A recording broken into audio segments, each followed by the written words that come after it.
Hey everybody, it's Trags again, Mike Petraglia inside Major League Lacrosse headquarters, and it is my pleasure and honor to be joined by Sandy Brown, MLL Commissioner. Sandy, this is an exciting time for the league. The All-Star Game is coming up next Thursday, and I think a lot of people want to know what it is about Major League Lacrosse that is growing and what your vision is going forward for Major League Lacrosse. Well, I would say that we're moving very swiftly in terms of trying to get our league in as many places as we possibly can. We're currently at 9 teams. We have 7 that are east of the Mississippi and 2 that are west, and obviously we're looking to try to get as much as as many markets as possible on the West Coast, in the Sun Belt, in Pacific Northwest, right, and certainly in the Deep South. So we're moving swiftly and having conversations regularly on that front. Now, obviously, this is a great sports town in Boston, and to have that kind of exposure, the Major League Lacrosse All-Star Game in this city, does that help your job? Is it in terms of getting it more exposure? Well, look, we've had this game here we've had it 6 times, and it's been tremendous every time we've had it. We get great reception here. The fans are fantastic. Harvard is a great venue for the game, and I think that next week is going to be no different. Now, obviously, with the Boston Cannons here, and the Cannons being one of the charter members of Major League Lacrosse, it's been around. The franchise has been here since 2001. What does it say about the effect and the impact the Cannons have had on Major League Lacrosse? Well, they're obviously, as you say, they're a charter franchise, a very strong ownership group. They are a foundation of the league and have historically done very well. And as you know, this year they have the first-round draft pick in Trevor Baptiste, yes. So we're very excited to see him play. Now, Trevor Baptiste, you mentioned him. He is a superstar in the making. I think the league and the sport certainly is kind of embracing what he could bring in terms of energy, not just his skill, but the energy and passion for lacrosse. What would you say about the potential that Trevor Baptiste can bring to Major League Lacrosse? Well, I think anytime you have a 4-time first-teamer in the league, that's always a plus. I haven't spent a lot of time with Trevor, and I look forward to doing that, but I'm very hopeful he's going to be not only a great ambassador for the league, but for the sport in general. I mean, can somebody like a Trevor Baptiste bring more exposure, though, to the sport? Because he, obviously he set NCAA records for face-offs at the University of Denver, just a tremendous athlete with the Denver Pioneers. Is there something that, maybe a charisma that he brings to the sport that maybe fans haven't seen before? I think we'll find out. I can't honestly tell you that at this point, and right. I would be able to tell you that the more time I spend with him, but I'm certainly hopeful that will be the case. Obviously, you don't want to put too much on one particular player because it is the sport is the star, obviously, and you want to make it that, I assume, as the commissioner. You want to make the sport the star, and obviously if there are really tremendous athletes and personalities that go along with that, that's great too. Look, in my mind, every player that's in our league is an all-star. I mean, they really are. Right. I think one of the things from my perspective that's been most interesting about being in this role, and one of the things that I've enjoyed the most, is spending the time with the players. And our players have very diverse backgrounds. They, as you know, we don't have them 12 months out of the year. Right. But we have guys that work on Wall Street. We have guys that work in digital ad shops. We have one of our guys that's getting his law degree at Stanford. A lot of guys are in coaching, into coaching and do clinics and so forth. So I think that we have an outstanding group of young men that are intelligent, that are great with fans, they're socially responsible, and obviously they're tremendous athletes. Body by Jake Steinfeld. He's your boss, and he's the one who hired you in February, correct? No, I was hired by the board. Okay, you're hired by the board, but Jake Steinfeld had some great comments to say about you selling the sport in the press release announcing you as Major League Commissioner. He said that you really sell the dream of Major League Lacrosse, and that obviously there's a lot you can do in terms of marketing the sport. Well, listen, Jake is the greatest ambassador we could possibly have. So, I mean, he certainly was the founder of the league. He continues to be very involved. I speak with him regularly. He brings a lot to the party. not the least of which is energy, and that's, that says an awful lot. Look, we have a lot of stakeholders that we work with, whether it's New Balance and Warrior, Cascade, Coca-Cola Company, so forth and so on, that are very invested in what we do. And we are looking forward to doing a lot more with them, and I think we have some plans on the board to be able to try to expand the number of things that we do, the places that we are, the things that we can offer not only our sponsors but most importantly our fans, and we're very excited about those opportunities. Pure and simple, why did you take this job? What opportunities did you see for growth in this league, given your sports and marketing background? I think there's an incredible amount of runway with the sport of lacrosse, and I think if you have to look at where we are from a participation standpoint, you have to look at what's happening with respect to football. And I think we have some opportunities there. I mean, our sport combines all of the skill sets, the speed, and the contact without a lot of the head injury issues. Right. I think a sport matches up very well with sort of a 9 to 20 demographic.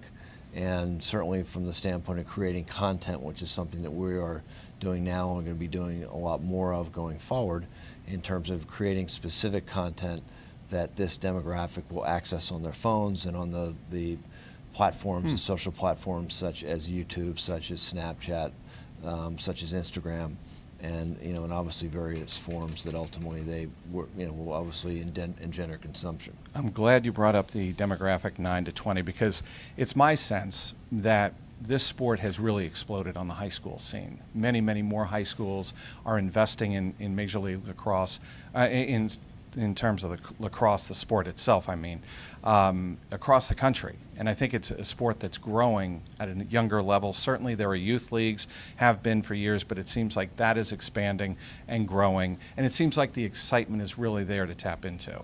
Oh, I absolutely believe that. I think, and I would say not just in high schools, I would say in the youth league and youth leagues and the rec leagues. Look, since I started playing many years ago, and to see where it is today, and I think where it will be in the in the next 5 to 10 years, and my hope is that we have a very significant role to play in the growth of the game. We work closely with U.S. Lacrosse and the MLL, and now the WPLL, and of course the FIL, which will be holding the World Championships here next month. But it's important to note that there's nothing greater than the game. And so it's incumbent upon all of us to work together to try to forward, what this great game is able to offer people. What kind of exposure can the upcoming Internet World Championships in Israel provide Major League Lacrosse? Is there something that maybe getting the sport on the world stage can have a benefit to this league? Well, first place, the U.S. team are all our players. So by default, we're going to be there in a big way. ESPN will be providing a significant amount of coverage in this country for the World Games, and my hope is that our guys they've got to get through our MLL All-Star team first. Yes. But my hope is that our guys will ultimately be successful and bring home a World Championship in July. How do you walk the fine line, if you will, between growing the sport and trying to maybe find creative ways of, altering the sport, making it more exciting, if you even feel that's necessary, and keeping true to the core values of fans that have grown up, like yourself, for many, many decades, playing the sport and following the sport? Is there like a fine line to walk there? The example I would give you is the game of cricket. Game of cricket started off as 5 days, then it went to a day. Right. Now we have T20s, which are played within a span of 2 hours. And cricket is, frankly, one of those sports which most people think is old and stodgy, and it doesn't think, very far ahead of itself, and quite to the contrary. They're one of the most forward-thinking organizations in the world of international sports. In terms of how they market themselves, in terms of what they do from a television standpoint. And I think there's a lot that we can learn from that. I think you look at rugby, what rugby did for the Olympics to be able to provide itself an opportunity to get in the Olympics. It's no secret that our sport wants to be in the Olympics as well. I would suggest that we're probably going to have to make some adjustments in terms of our current format to be able to get ourselves as a potential participant in the Olympic Games that'll be here at the end of the next decade. So we're going to have to look at that, and obviously it's going to take a number of parties that are going to be making some decisions on that front. You obviously played collegiately at Washington and Lee, correct? I did. And I'm just curious, from your perspective, how much fun is it to walk into this office every day knowing that you have been a lifelong lacrosse fan, and now to oversee the most popular lacrosse league in North America? What is that like for you, to come into work and know that you have the potential, the opportunity to grow it from where it's been since 2001 to now? Well, I think the fact that I played it is a plus, but I come in here with someone that's got a sports marketing background, sports television background, and it's incumbent upon me to use the things that I've learned over the years to be able to try to move the game forward, and also work with and bring others into this realm of Major League Lacrosse that have a like background. And I think that's one of the things that our sport has to do a better job of bringing people that have sports marketing backgrounds into the realm of running teams and running the business, and we're making strides in that regard. But it's it's a process. Will there be fans coming out to Harvard, do you think, for the first time, looking at watching Major League Lacrosse or watching professional lacrosse at that All-Star game in Harvard? And if so, what do you want them to take away when they go to Harvard? Well, interestingly enough, about 2 weeks ago, I was in South Boston, and we, in a partnership that we have with Metro Lacrosse, we gave 200 of those kids tickets, as well as a pair of cleats, courtesy of New Balance, to come to the game. And these are kids that obviously haven't had a great deal of exposure, but they have an organized league in South Boston, and they are kids that just love getting out there, and it's something new and different. And I think these are the stars of the future. And I think it comes back to one of the things I said earlier. I think about our players are socially very, very conscious, very responsible, and I think that they have the ability to be role models for any number of communities around the country, and certainly here in Boston. And I think they have the opportunity to be able to make a big difference for a lot of these kids. So I'm excited about having the kids out there. It brings a smile to my face when we can give a young boy or young girl tickets and a pair of cleats and something they probably haven't had recently. And I think that we're in a position where we can really make a difference. And I think that's an important component of what we need to be doing as a professional league. Obviously, there's a lot of pride in those comments and a lot of pride in your expression. I can obviously tell it. Where would you like to see this league in terms of teams go from here as we conclude here?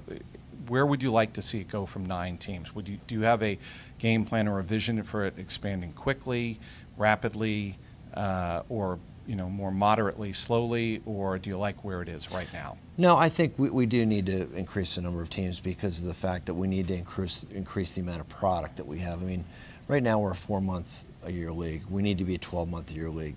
And what I mean by that is that we need to be relevant 12 months out of the year. Right. I think we need to increase our season. We need to increase the number of games that we play and the places that we play. But I would tell you that we got to crawl before we walk. I think we have a lot of work to do in terms of our game day experience with all of our teams, and I want to get that formula right. But I certainly would envision that we would be in a position over the next 3 to 5 years to be in, to have 16 teams and maybe more. We just have to see. It all depends upon how quickly the game grows, and obviously how much we as a league can aid that growth. Obviously, you're overseeing a very exciting time in Major League Lacrosse. I would like to thank you, Sandy Brown, Major League Lacrosse Commissioner, for joining us. Be sure, if you want to check out Major League Lacrosse and you're in the Boston area, ideal time, June 28th, Major League Lacrosse All-Star Game at Harvard University. I'm sure, Sandy, you would say they won't be disappointed. No, they won't. 7 o'clock, tickets at Ticketmaster.com. All right, there you have it. He is Sandy Brown, Major League Lacrosse Commissioner. I'm Mike Petraglia, CLNS Media.